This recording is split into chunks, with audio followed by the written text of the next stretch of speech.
ও, তাহলে বউ নিয়ে বাড়িতে আসা হলো এবার।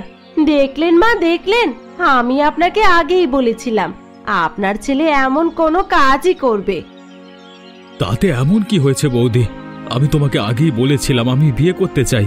তাছাড়া আমার পছন্দের মেয়েও আছে। তাই বলে কোথা থেকে কি ধরনের মেয়ে ধরে নিয়ে এসেছো তা তো আর আমরা জানি না, তাই না? মেয়ের জাতপাত বলে তো কিছু একটা কথা আছে। কিছু মনে করবেন না বৌদি, আমার জাতপাত নিয়ে আপনাকে এত চিন্তা করতে হবে না। আমি যথেষ্ট বড় ঘরের মেয়ে, আর তাছাড়া আমি শহরের মেয়ে। আমি কোনোদিনও গ্রামে বড় হইনি যে আমি নিচু জাতের মেয়ে হব।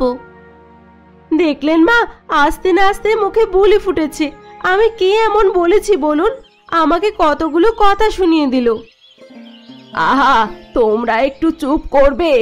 এক্ষুনি শুরু করে দিয়েছো তোমরা। বউ এসেছে, বউকে ঘরে নিতে হবে, এইভাবে দাঁড় করিয়ে রাখলে তো হবে না। এবার আপনি আমার দোষটাই দেখলেন, এই মেয়েটার কোনো দোষ দেখলেন না। আমি আবার সেটা কখন বললাম? আমি কি বলেছি তোমার দোষ এখানে? এখন তো ছোট বউয়ের পক্ষেই যাবেন আপনি। আমি এখন হয়ে গেছি পর। ছোট বউ শহরের মেয়ে, তাকে তো আপন করে নেবেনই আপনি।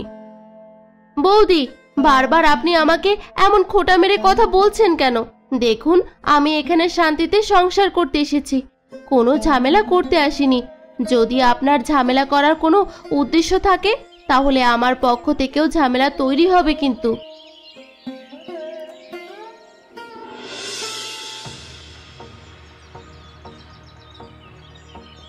তুমি কিন্তু কাজটা একদম ঠিক করনি। বৌদির সাথে ওভাবে কথা বললে কেন তুমি? বৌদি এখন তোমাকে কি ভাবছে? দেখো কৈলাস, তুমি কিন্তু ভালোভাবেই জানো আমি শহরের মেয়ে। কে আমাকে কি বললো না বললো এইসব নিয়ে আমি মাথা ঘামাই না। যেখানে আমার যেটা বলার প্রয়োজন সেখানে আমি সেটাই বলবো। সেটা অন্যদের জন্য হলেও বাড়ির কারোর জন্য হওয়া উচিত নয়। ভুলে যেও না, বৌদি তোমার বড়। যদি বড়রা ছোটদের স্নেহ করতে না পারে তাহলে ছোটরাই বা বড়দের কেন সম্মান করতে যাবে শুনি? আমি এমন মানুষ নই। আমাকে যে ভালোবাসে আমিও তাকে ভালোবাসবো। এবার একটু বাড়াবাড়ি হয়ে যাচ্ছে না? বাড়াবাড়ি মানে? নতুন বউ ঘরের দরজায় এসে দাঁড়িয়েছে, নতুন বউকে ঘরের দরজায় দাঁড় করিয়ে কথা শোনায়, তখন তোমার বাড়াবাড়ি মনে হয়নি বিষয়টা? তোমাকে আমি প্রেম করে বিয়ে করে এনেছি, তাও আবার কাউকে না জানিয়ে। এ কথাগুলো কি স্বাভাবিক নয়? না, স্বাভাবিক নয়। শত হলেও আমি এই বাড়ির বউ। আমাকে প্রথমে বাড়িতে ঢোকার সাথে সাথেই অপমান করা মানায় না। যদি বৌদির জন্য তোমার এতই দরদ থাকে তাহলে তুমি যাও, বৌদির কাছে গিয়ে তুমি নিজেই ক্ষমা চেয়ে আসো। আমি ক্ষমা চাইতে যাব কেন? ক্ষমা তো চাইবে তুমি, কারণ বৌদির সাথে খারাপ ব্যবহার তুমি করেছো। আমি ক্ষমা চাইতে পারবো না, এটা আমার শেষ কথা। তুমি কিন্তু জানো আমি কেমন। ঠিক আছে, ক্ষমা চাইতে হবে না, তবে এক বাড়িতে থাকতে গেলে একটু মানিয়ে নিতে হয়। এই একই কথা তুমি তোমার মা এবং বৌদিকে গিয়ে বলো, তাহলে বিষয়টা আর একটু ভালো হবে।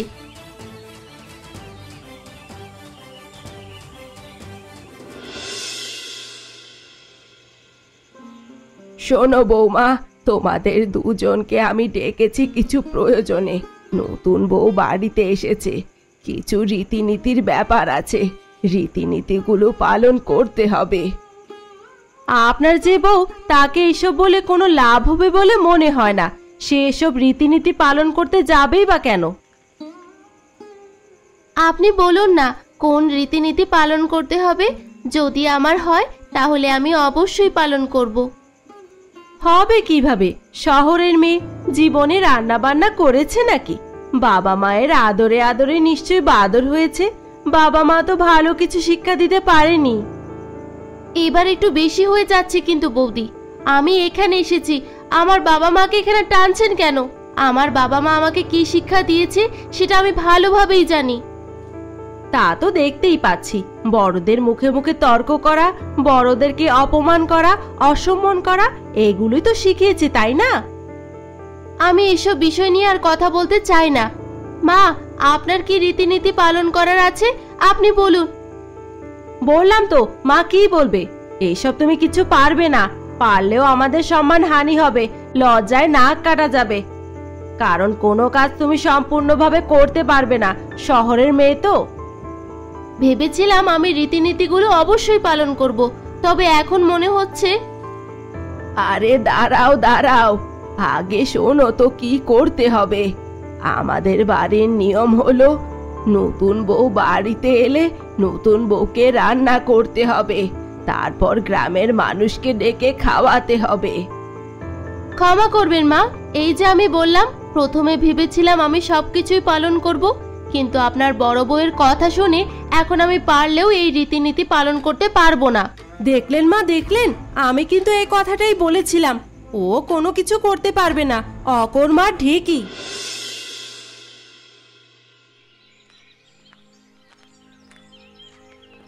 ওই যে এই এলেন নবাবের বেটি। সকালে ঘুম থেকে উঠতে যদি এত দেরি হয় তাহলে বাড়ির কাজকর্ম কখন করবে? ওই যে বৌদি, আপনি বললেন না নবাবের বেটি, এই কারণেই তো দেরি করে ঘুম থেকে উঠেছি। আমাদের আবার ঘুম থেকে দ্রুত ওঠার অভ্যাস নেই। ওসব অভ্যাস থাকা না থাকা এখানে চলবে? মনে রেখো, এটা তোমার শ্বশুর বাড়ি, এখানে থাকতে হলে কাজ করেই খেতে হবে। মাত্রই তো এই বাড়িতে এসেছি, সবে মাত্র আপনার ব্যবহারটা আয়ত্ত করতে পেরেছি। বাড়ির অন্য কিছু তো এখনো আয়ত্ত করতে পারিনি, আগে আয়ত্ত করতে দিন, তারপর না হয় কাজে লাগবো। তুমি কি আমাকে অপমান করলে? অপমান? তাও আবার আপনাকে? আমার কিন্তু মনে হচ্ছে না আপনার মান অপমান বোধ আছে। যদি থাকতো তাহলে আপনি অন্যকে অপমান করতেন না। আমার সাথে চালাকি? এই চালাকি আমি একদম ছুটিয়ে দেব। ঠিক আছে, কোনো সমস্যা নেই, এবার আমার সকালে খাবারটা দিন, আমার পেট ক্ষুধায় জ্বলছে। বুঝলাম না, আমি এই বাড়ির দাসী নাকি? এক একজন ঘুম থেকে উঠছে আর আমার কাছে খাবার চাইছে। বাড়ির বউ তো আমি একা নই, তাই না? একবার ভাবুন তো বৌদি, আপনি এ বাড়ির একা বউ না, তাতেই আপনার এত কাজ করতে হচ্ছে। আপনি তো আমাকে বাড়ির বউ হিসেবে মানেনি না। যদি আমি এই বাড়ির বউ না হই তাহলে আপনাকে আরো কত কাজ সামলাতে হবে। শহরের মেয়ে তো মুখ থেকে শুধু বলি ফুটতেই থাকে, মুখ না যেন খই ভাজা পাত্র। একদম ঠিক বলেছেন, আমি আপনাকে সাবধান করে দিচ্ছি, আমার সাথে রয়ে সয়ে কথা বলবেন, সব কথা কিন্তু আমার সহ্য হয় না।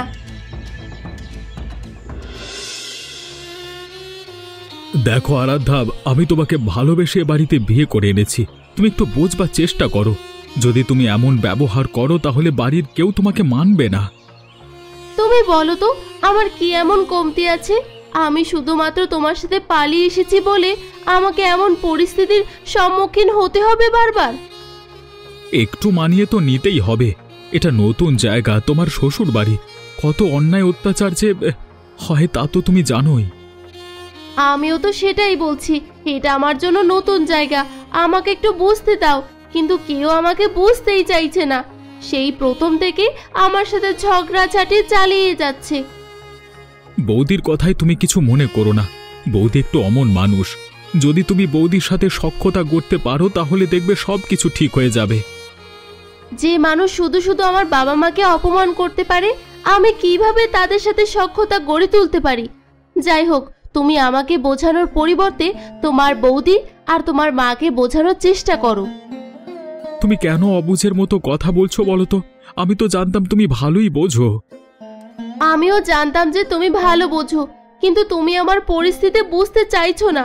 আমি এই বাড়িতে নতুন এসেছি, আমার একজন মানুষ প্রয়োজন যে আমাকে বুঝবে, আমার পক্ষ নেবে, কিন্তু তুমি ওই পক্ষে চলে যাচ্ছ, তাহলে আমি একা এই বাড়িতে কিভাবে টিকে থাকবো?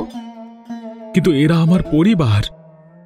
আমিও তো তোমার পরিবার, তোমাদের মতো স্বামীর কারণেই না প্রত্যেকটা সংসারে অশান্তি হয়। আসলে আমি তোমাকে বোঝাতে বোঝাতে ক্লান্ত হয়ে গেছি, আমি আর বোঝাতে পারছি না। যখন দেখছো আমাকে বুঝিয়ে কোনো লাভ হচ্ছে না, তাহলে বারবার আমাকে বোঝানোর চেষ্টা করছো কেন? যারা বুঝবে তুমি বরং তাদের কাছে গিয়ে বোঝানোর চেষ্টা করো।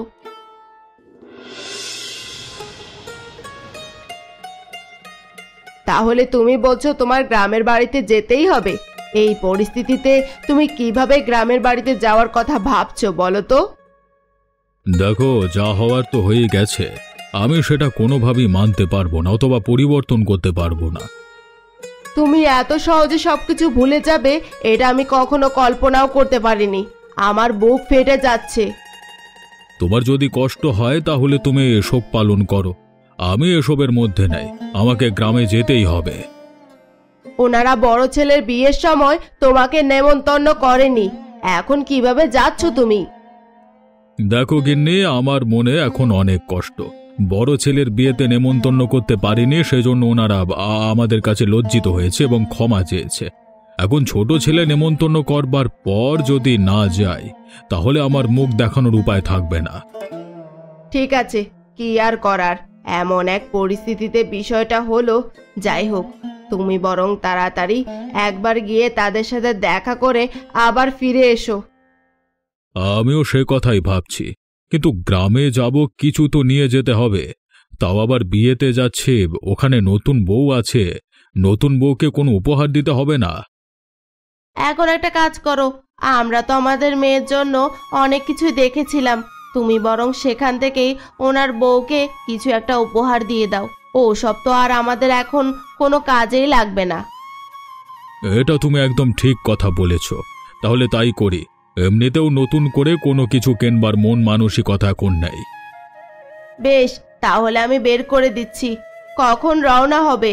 বিকেলে তো? না গো গিন্নি, দুপুরে রওনা হতে হবে।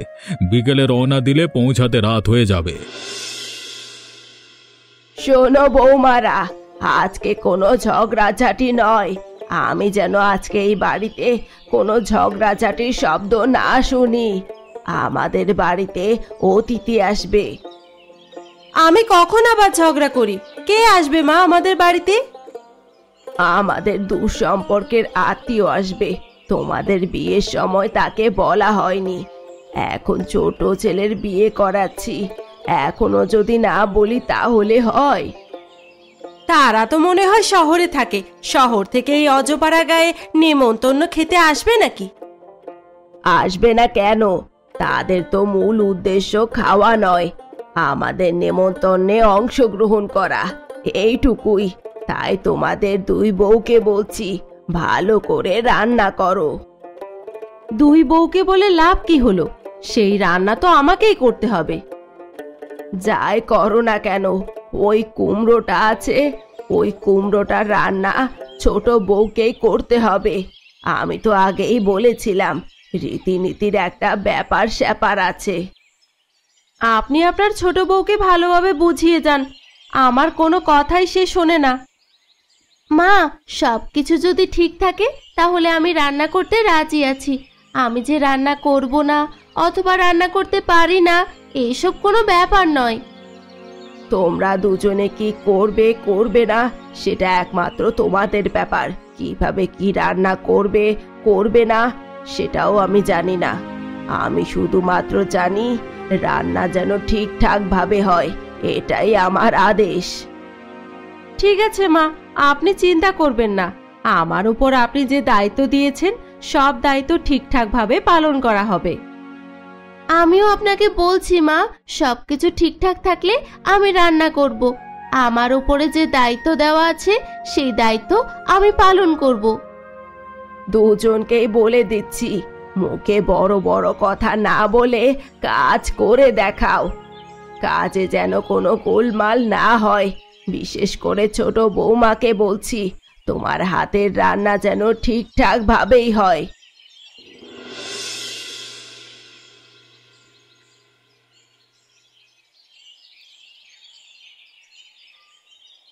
কি গো বড় বৌমা, খাবারের কি ব্যবস্থা? তাড়াতাড়ি খাবার আনো। লোকটা সেই শহর থেকে কখন রওনা দিয়েছে, নিশ্চয়ই ক্ষুধা পেয়েছে। খাবার কিভাবে দেব মা? খাবার তো রান্না হয়নি। আপনি বলেছেন রান্না করতে, কিন্তু বাড়িতে কোনো রান্নাই হয়নি। আজকে সবাইকে উপোস থাকতে হবে। উপোস থাকতে হবে মানে?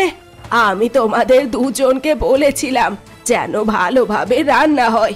তোমরা এটা কি করলে? রান্না করনি তোমরা? কিভাবে রান্না করব? আপনার ছোট বউয়ের উপরে যে দায়িত্ব দিয়েছিলেন সে তো দায়িত্ব পালন করেনি। সে পালন করেনি সেটা না হয় বুঝলাম, কিন্তু তোমারটা কি হয়েছে? তুমি তোমারটা কেন করনি? তোমার উপর যে দায়িত্ব দেওয়া হয়েছিল সেটা কেন পালন করনি? আমি ভেবেছিলাম আমার রান্নাটা তো এতটা গুরুত্বপূর্ণ নয়, ছোট বউয়ের রান্নাটাই গুরুত্বপূর্ণ, কারণ ছোট বউয়ের রান্নাগুলো লোকজনকে খাওয়ানো হবে। এই ছোট বউয়ের জন্য আমার তো দেখছি নাক কাটাই যাবে। এটা কোনোভাবে সহ্য করা যাচ্ছে না।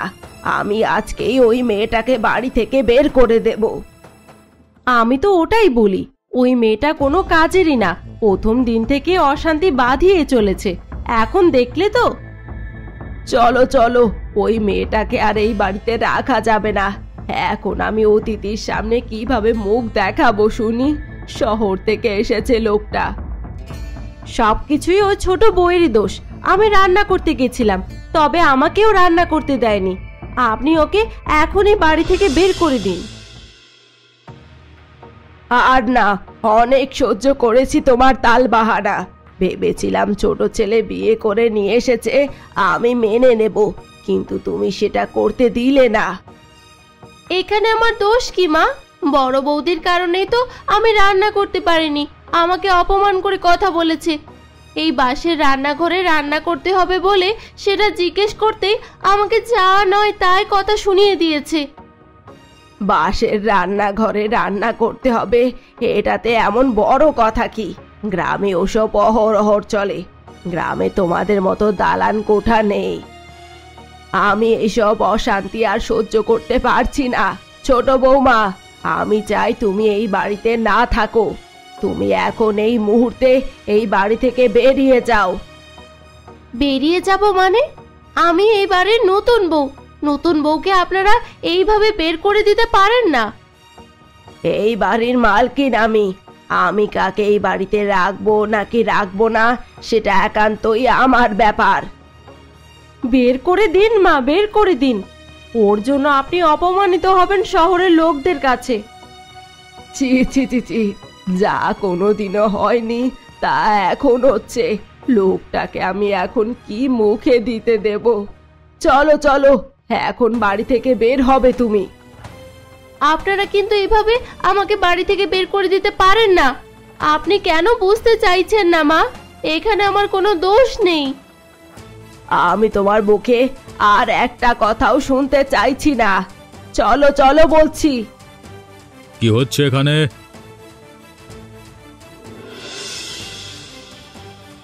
আমি আসলে জানতাম না আমার মেয়ে পালিয়ে এ বাড়িতে এসেছে, আর এ বাড়িতে নেমন্তন্ন করা হয়েছে আমাকে। আমাকে ক্ষমা করে দাও বাবা, আমি তোমাদেরকে দুঃখ দিয়ে পালিয়ে চলে এসেছি।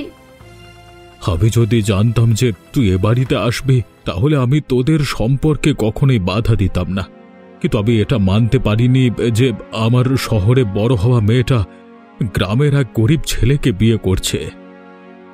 আমরাও তো এইসবের কিছু জানতাম না। যদি জানতাম। আপনি একটু চুপ করুন দিদি। এখানে আমি আর আমার মেয়ে কথা বলছি। এখানে আসবার পর যে দৃশ্য আমি দেখেছি তাতে আমি আমার মেয়েকে এখানে আর রাখতে চাইছি না। এইসব কি বলছেন আপনি? এটা শুধু একটা ভুল বোঝাবুঝি। ভুল বোঝাবুঝি? কোনটাকে আপনি ভুল বোঝাবুঝি বলছেন? আমার মেয়েটা এবাড়ির বউ হয়ে এসেছে গতকাল, আর আজকে আপনারা ওর উপরে অন্যায় অত্যাচার করে ওকে বাড়ির থেকে বের করে দিতে চাইছেন। দেখুন, আপনার মেয়ের দোষ ছিল বলেই বাড়ি থেকে বের করে দিতে চেয়েছিল মা, না হলে আমরা অমন মানুষ নই। আমরা আপনাদেরকে আসলেই ভালো ভেবেছিলাম, তবে আপনারা যে এতটা নিজ মন মানসিকতার মানুষ সেটা কখনো বুঝতে পারিনি। আবার মেয়ে এখানে এসেছে সবে মাত্র একদিন হলো, ওকে পুরোটা বুঝতে দেবেন, তবেই তো কোনো কিছু দায়িত্ব দেবেন, তাই না? এখন যা হয়েছে তা ভুলে যান। আমিও চাই যা হয়েছে তা ভুলে যাওয়া উচিত। তাই আপনারাও ভুলে যান যে আপনার ছেলের সাথে আমার মেয়ের বিয়ে হয়েছিল। আমি আমার মেয়েকে এখান থেকে নিয়ে যাব, এটাই শেষ কথা। আরাধ্যা, এসব আমি কি শুনছি? তুমি নাকি বাড়ি ছেড়ে চলে যাবে, এটা তুমি কি বলছো? আমি বাড়ি ছেড়ে চলে যাব এইতে তোমার খুব দুঃখ হচ্ছে, অথচ তোমার বৌদি তোমার মা বাড়ি থেকে আমাকে বের করে দিচ্ছে, তাতে তোমার কোনো দুঃখ নেই। চিন্তা হবে না মানে? আমি তোমাকে ভালোবেসে বিয়ে করেছি, এখন তুমি এ বাড়ি ছেড়ে চলে যাবে, এটা কেমন ধরনের কথা? দেখো, সেসব কথা আমি জানতাম না। যদি জানতাম তাহলে তো অবশ্যই আমি প্রতিবাদ করতাম। এমন অনেক সময় গেছে যখন তোমার প্রতিবাদ করার সুযোগ ছিল, কিন্তু তখনও তুমি প্রতিবাদ করোনি। তাহলে এখন কিসের প্রতিবাদ করবি তুমি? তোমাকে বিয়ে করে আমি আসলেই ঠকে গেছি। আমি যদি আমার বাবার কথা শুনতাম তাহলে কখনোই এই পরিস্থিতির সম্মুখীন হতে হতো না আমাকে। এমন কথা বলো না গো, আমি তোমাকে সত্যি করেই ভালোবাসি। আর যদি আমি এই বাড়িতে থাকি তাহলে আমি বাঁচতে পারবো না। তুমি নিজেও জানো না আমাকে প্রতিদিন কত কত অপমান সহ্য করতে হয়। ভেবেছিলাম তোমাকে ভালোবেসে সুখে শান্তিতে থাকবো, কিন্তু এখন যা দেখছি পুরোটাই তার উল্টো। আমার ভুল হয়ে গেছে, তুমি আমাকে ক্ষমা করে দাও। আমাকে ছেড়ে যেও না, আমি তোমাকে ছাড়া বাঁচতে পারবো না। তার কোনো প্রয়োজন নেই। আমার বাবা আমাকে নিতে এসেছে, আমি আমার বাবার সাথেই চলে যাব, নতুনভাবে জীবন শুরু করব। আমার দ্বারা এমন কাজ আর কখনো হবে না। আমি সব সময় তোমার পক্ষে থাকবো, প্রতিবাদ করব।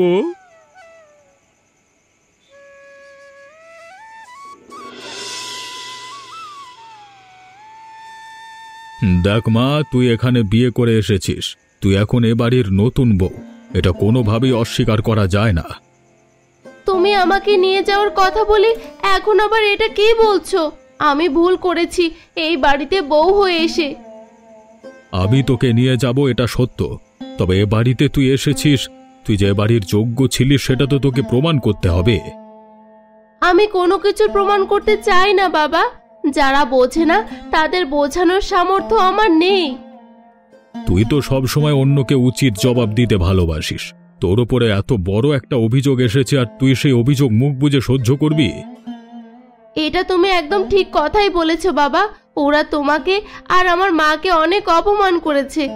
আমাকে ক্ষমা করে দাও বাবা, আমার জন্য তোমাদের এত অপমান সহ্য করতে হয়েছে।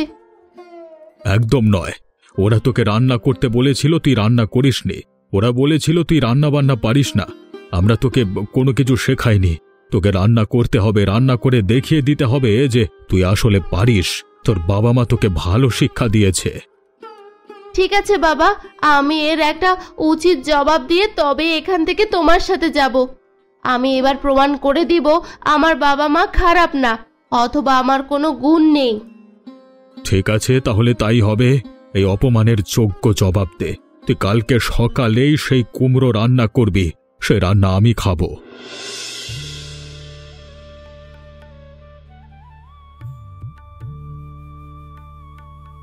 বাবা বাবা বাবা বাহ, আমার মেয়ে যে এত ভালো রান্না করতে পারবে সেটা তো আমি নিজেও কল্পনা করিনি। কি হলো দিদি, এবার আপনি কি বলবেন? আমার মেয়ের কোনো গুণ নেই নাকি আমরা খারাপ? আমরা আমার মেয়েকে ভালোভাবে শিক্ষা দিতে পারিনি? আমরাও তো ভাবিনি সে একটা শহরের মেয়ে হয়ে আমাদের এই অজপাড়া গ্রামে এসে এইভাবে রান্না করে আমাদেরকে খাওয়াতে পারবে। আমাদের আসলেই ভুল ছিল। কি গো মা, তুমি তো খুব বড় বড় কথা বলছিলে। আমার মেয়ে নাকি কিছুই পারে না, আমার মেয়ে নাকি বাঁশের ঘরে রান্না করতে পারে না। হ্যাঁ, বোধহয় তোমরা আমার মেয়েকে বাড়ি থেকে বের করে দিতে চেয়েছিলে, তাই না? আমাদেরকে ক্ষমা করবেন দাদা, আসলে একটু রাগ হয়েছিল তো, তাই এমন কাজ করে ফেলেছিলাম। আপনি হলেন এ বাড়ির সবচেয়ে প্রবীণ ব্যক্তি, আর আপনি যদি রাগ করে এমন ধরনের কাজ করেন তাহলে সংসারের কি হাল হবে? আমি কখনো কল্পনাও করতে পারিনি আবার সেই পালিয়ে যাওয়া মেয়েকে এখানে এসে দেখতে পাবো, তাও আবার এই অত্যাচারের মধ্যে। যাই হোক দাদা, যা হওয়ার তা হয়ে গেছে। এখন আমরা বুঝতে পেরেছি আপনার মেয়ে গুণ আছে, আপনার মেয়ে আমাদের সংসারে থাকতে পারবে। এবার আর আপনার মেয়েকে নিয়ে যাওয়ার কোনো প্রশ্নই ওঠে না। শুনুন দিদি, আমি আমার একমাত্র মেয়েকে যেভাবে বড় করেছি তা আপনারা কোনোদিনও কল্পনা করতে পারবেন না। আমার মেয়ে কখনো ক্লাসে জল ঢেলে পর্যন্ত খায়নি, আর আপনি ভাবছেন আপনার বাড়ির এই অন্যায় অত্যাচারের মধ্যে আমি আমার মেয়েকে ছেড়ে যাব? কখনোই না। শুনুন দাদা, যা হয়েছে তা শুধুমাত্র ভুল বোঝাবুঝির ক্ষেত্রেই হয়েছে। আমরা আপনাকে কথা দিচ্ছি আর কখনোই এমন ভুল আমাদের দ্বারা হবে না। বাবা হয়ে এটা আমি বিশ্বাস করতে পারলাম না। পৃথিবীর সব বাবারা যদি অন্যায়ের বিরুদ্ধে রুখে দাঁড়িয়ে নিজেদের মেয়েকে এই অত্যাচারের মুখ থেকে নিয়ে যেতে পারত, তাহলে হয়তো গৃহবধূদের মৃত্যুর সংখ্যা দিন দিন কমে আসত। বাবা, আপনি আরাধ্যাকে নিয়ে যাবেন না। আমি আরাধ্যাকে অনেক কষ্ট করে আপনাদের মতের বিরুদ্ধে বিয়ে করেছি, কিন্তু সেই ভালোবাসা এবং বিয়ে তুমি ধরে রাখতে পারোনি। দাদা, আমাদের ভুল হয়েছে, আমাদেরকে ক্ষমা করে দিন। আমরা সবাই আপনার কাছে ক্ষমা চাইছি। আরাধ্যাকে নিয়ে যাবেন না। ক্ষমা করুন বাবা, ক্ষমা করুন। আমরা সবাই আপনার কাছে ক্ষমা প্রার্থী। আমরা আপনাকে কথা দিচ্ছি, আর কোনো দিন এই বাড়িতে আরাধ্যার কোনো অপমান হবে না, কোনো অত্যাচার হবে না। তোমাদের ভরসায় যদি আমি আমার মেয়েকে রেখে যাই এবং পরবর্তীতে কোনো বড় কিছু ঘটে যায়, তখন আমি নিজেকে কি জবাব দেব? আপনি দয়া করে আরাধ্যাকে নিয়ে যাবেন না। সব অশান্তি আমার জন্যই শুরু হয়েছে। আমি প্রথম থেকে আরাধ্যাকে ছোট করার চিন্তায় ছিলাম। ও শহরের মেয়ে বলে আমি ওকে একটু হিংসা করতাম। এখানে হিংসা করার কিছু নেই দিদি। তুমিও যেমন আমিও তেমন। তাছাড়া তুমি গ্রামের কিনা আমি শহরে কিনা এইসবে কিচ্ছু আসে যায় না, কারণ সব শেষে আমরা দুজনেই এই বাড়িরই বউ। আমাদের এইটাই পরিচয় এখন। আমি এখন বুঝতে পেরেছি বোন, কিন্তু হয়তো আমার বুঝতে একটু দেরি হয়ে গেছে। তোমার বাবা এখন কোনো কথাই শুনবে না।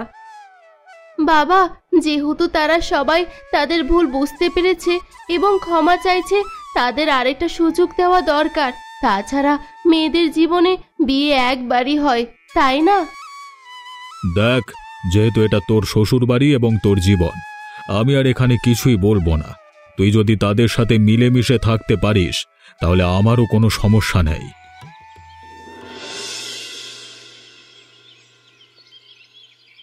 ভাগ্যিস আমি এখানে এসেছিলাম, না হলে আমার মেয়ের কপালে কি যে লেখা এরপর হতো কে জানে। ঠিক কথাই বলেছেন দাদা। আপনি এসেছেন বলেই তো আমরা জানতে পারলাম বৌমার আসল পরিচয়, আর আমাদের আত্মীয়তার সম্পর্কটা আর একটু গভীর হলো। বড় ছেলের বিয়েতে নেমন্তন্ন করেননি, কিন্তু তা বলে ছোট ছেলেকে আবার নিজের ঘরের জামাই করে নিয়েছি। এবার আর নেমন্ত্রণের জন্য অপেক্ষা করতে হবে না। আপনার যখন খুশি তখনই বাড়িতে চলে আসতে পারবেন। এটাই তো চেয়েছিলাম আমরা। যাক, সবশেষে আমরা সবকিছু পেলাম। ভেবেছিলাম মেয়েটা পালিয়ে গেছে, মেয়েটাকে আর কখনোই পাওয়া যাবে না, কিংবা মেয়েটার সাথে আর কোনো সম্পর্কই থাকবে না। কিন্তু এভাবে যে এত কিছু হয়ে যাবে সেটা কখনোই ভাবতে পারিনি। সব কিছুই হয়েছে এই কুমড়োর জন্য। ঠিক কথাই বলেছেন। আমার মেয়ে যদি বাঁশের ঘরে কুমড়ো রান্না করতে যেতে না চাইতো, তাহলে এত কিছু হতো না। যাই হোক, সব শেষে একটা কথা বলতেই হয়, শেষ ভালো যার সব ভালো তার। এমন মজার মজার গল্প পেতে আমাদের চ্যানেলকে সাবস্ক্রাইব করতে ভুলবেন না।